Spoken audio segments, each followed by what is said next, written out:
lost legion of Alexander. History's greatest military mystery, the screams of dying men echo across an endless sea of sand. Bodies writhe in agony under a merciless sun that beats down like the hammer of the gods themselves. Soldiers who once conquered the known world now crawl on their hands and knees, their tongues swollen black, their eyes rolled back in their skulls. This is not how legends are supposed to die. This is not how the greatest army in history was meant to vanish from the face of the earth. Do you know how the world's most powerful conqueror lost his entire army? How 75,000 of the finest warriors ever assembled simply disappeared into the scorching wasteland of the Gedrosian Desert. What you're about to discover will challenge everything you thought you knew about ancient history. Because in 325 BCE, something happened in that cursed desert that historians have been trying to explain for over 2,000 years.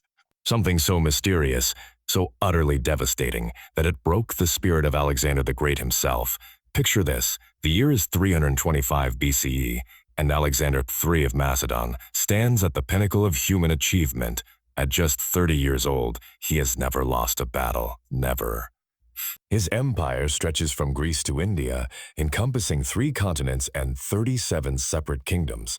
His name is whispered in awe from the shores of the Mediterranean to the peaks of the Hindu Kush. He is Alexander the Great, and he has achieved what no mortal man before him ever dared to dream. But even gods must return home eventually. After 8 years of relentless conquest in Asia, Alexander's battle-hardened veterans have had enough. They fought elephants in India, scaled impossible mountain fortresses, and crossed rivers that their maps said didn't exist. At the Hyphasis River in India, they finally refused to march further east. For the first time in his life, Alexander must retreat. You might be wondering why a military genius would choose to lead his army through one of the most hostile environments on Earth when safer routes existed. The answer reveals Alexander's fatal flaw, his obsession with surpassing every hero who came before him. He knew that Cyrus the Great, founder of the Persian Empire, had once attempted to cross the Gedrosian Desert 6 centuries earlier. Cyrus had failed catastrophically, losing most of his army to the unforgiving wasteland. Where Cyrus failed, Alexander would succeed. It was that simple and that deadly. The historical sources paint a picture of supreme confidence bordering on arrogance. Orion, our most reliable ancient historian, tells us that Alexander divided his forces into 3 separate columns for the journey back to Babylon. He sent his admiral Nearchus with the fleet along the coast, ordered Craterus to take the veterans and wounded soldiers through the safer northern route, and personally chose to lead the main army directly through the heart of Gedrosia, modern-day southeastern Iran and southwestern Pakistan. This wasn't just any army. These were the companions, the elite cavalry who had charged with Alexander at Gaugamela. These were the Macedonian phalanx, the bronze-tipped spears that had broken Persian shields at Aius. These were the Hypaspists, the royal guard who had scaled the walls of Tyre when everyone said it was impossible. Alongside them marched Greek allied troops, Thracian light cavalry, Persian nobles, Indian war elephants, and thousands of camp followers' wives, children, merchants, and servants who had followed the army across Asia. Conservative estimates put Alexander's desert column at around 45,000 soldiers and 30,000 non-combatants. But here's where the first mystery begins. Some sources suggest the numbers were much higher. Plutarch hints at figures approaching 100,000 souls, while other fragmentary accounts speak of an army so vast that its supply train stretched beyond the horizon. The truth is, we'll never know for certain, because so few return to tell the tale. September 325 BCE. The omens were bad from the beginning. As Alexander's column prepared to enter the Gedrosian Desert near modern-day Turbat in Pakistan, local guides warned him of the dangers ahead. The desert, they said, was cursed. No army had ever successfully crossed it. The very land itself seemed to hunger for human blood. Alexander dismissed their warnings with a laugh. After all, what could sand and heat do to the conqueror of the world? The first week seemed to prove Alexander right. The army made good progress across relatively flat terrain, following ancient caravan routes that had been used by traders for centuries. The soldiers grumbled about the heat, but these were veterans of campaigns in Egypt and Mesopotamia. They had endured desert conditions before. What they hadn't experienced was the unique horror of Gedrosia, a landscape so barren, so utterly devoid of life, that it seemed like the surface of another planet. But something strange began happening almost immediately. Scouts who rode ahead to find water sources started disappearing. At first, Alexander's officers assumed they had simply become lost or fallen victim to heat stroke. Desert warfare was unpredictable after all. Yet when search parties were sent out, they found no trace of the missing men. No bodies, no equipment, no signs of struggle. It was as if they had simply vanished into the shimmering air itself. By the 10th day, the real nightmare began. The reliable water sources marked on their maps had dried up completely.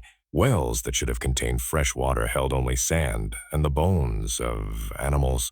The temperature soared to levels that seemed impossible. Modern meteorologists estimate it reached over 130 degrees Fahrenheit in the shade, if any shade could be found.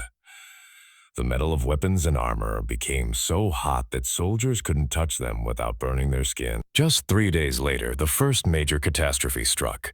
A supply convoy of over 2,000 men and 300 camels, traveling parallel to the main army, failed to arrive at the designated meeting point. When Alexander personally led a search party to investigate, they found something that chilled even these battle-hardened veterans to the bone. The entire convoy had vanished without a trace. 2,000 men don't simply disappear. Yet there they were, or rather, they weren't leaving behind only questions that have haunted historians for millennia. The official accounts, written by court historians who needed to preserve Alexander's reputation, blame natural causes. Extreme heat, lack of water, disorientation, and sandstorms. But the survivors who lived to tell their stories spoke of phenomena that defied rational explanation. They described mirages so realistic that entire battalions would march toward what appeared to be lakes and cities, only to find themselves hopelessly lost in trackless dunes. They spoke of sounds in the night, voices calling in languages no one recognized, leading men away from their camps never to return. Modern archaeologists have uncovered evidence that supports some of these accounts, while deepening others. Excavations in the Dashti Butte, the hottest part of the ancient Gedrosian desert, have revealed scattered weapons, coins, and human remains dating to the Koryikt period. But here's what's truly baffling. The artifacts are spread across an area of over 10,000 square miles, far beyond what should be possible for a single army following a direct route. It's as if Alexander's forces somehow fragmented and scattered across the entire desert simultaneously. You might be wondering what modern science can tell us about this ancient mystery. The answer is both enlightening and deeply unsettling. Climate studies suggest that 325 BCE fell during a period of extreme drought in the region, possibly triggered by a volcanic winter following eruptions in Iceland. This would explain the dried-up water sources and the unusually severe heat. But it doesn't explain the disappearances, the scattered artifacts, or the psychological breakdown that apparently affected even Alexander himself.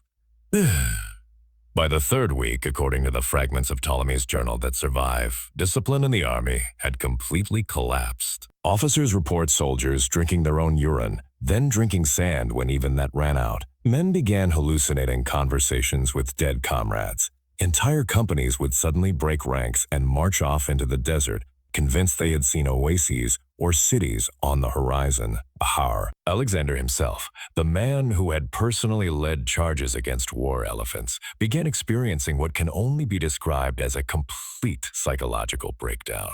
Harian's account, based on first-hand testimonies, describes scenes that read like something from a horror novel. Alexander would wake screaming in the night, claiming to see the ghosts of his fallen soldiers. He began making offerings to Persian desert spirits, a shocking betrayal of Macedonian religious customs that terrified his remaining officers. Most disturbing of all, he started issuing contradictory orders, commanding his army to march in multiple directions simultaneously, as if he believed he was leading several different expeditions. The theories proposed by ancient historians seem almost quaint compared to what modern research suggests.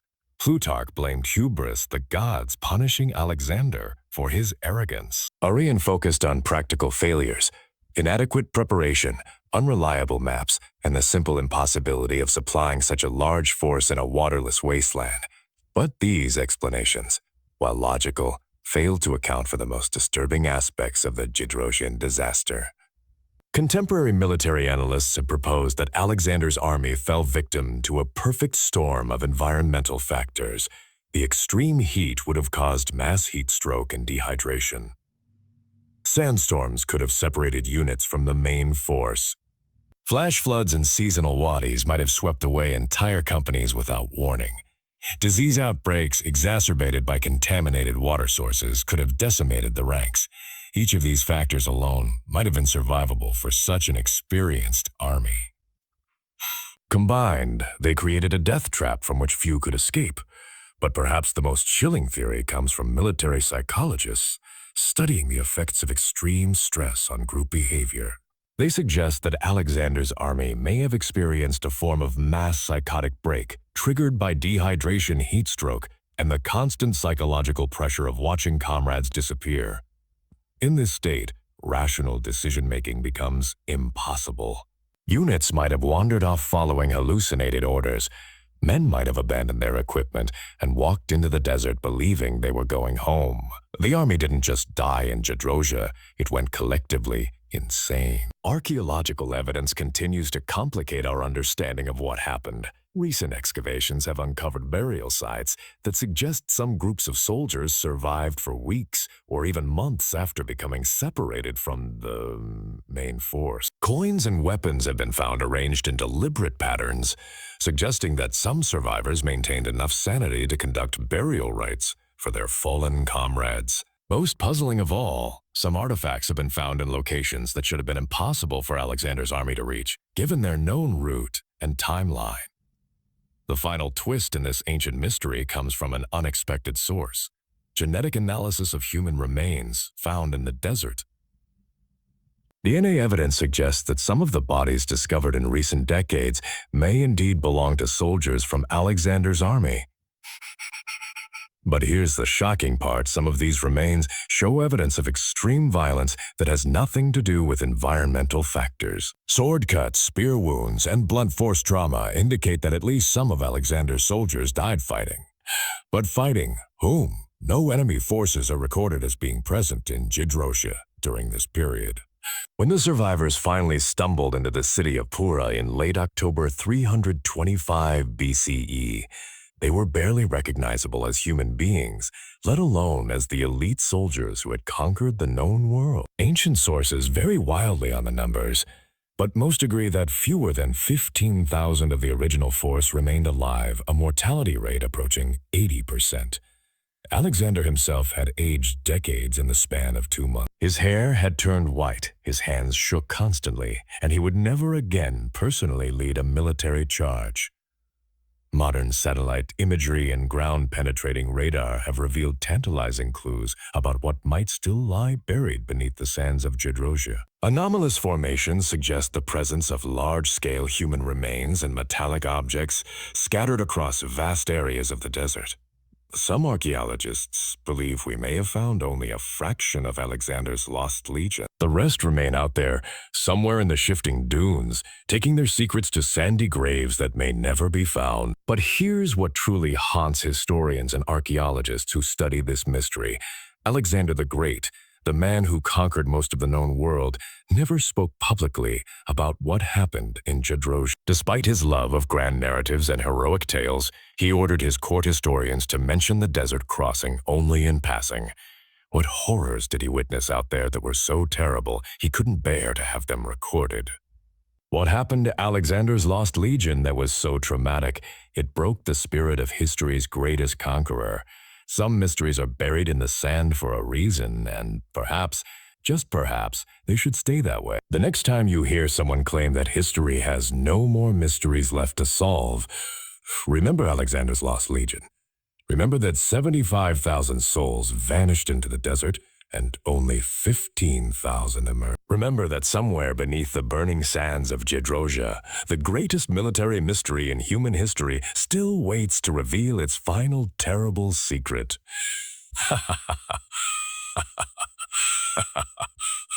Let me know in the comments below, because this mystery is far from solved and the desert keeps its secrets well.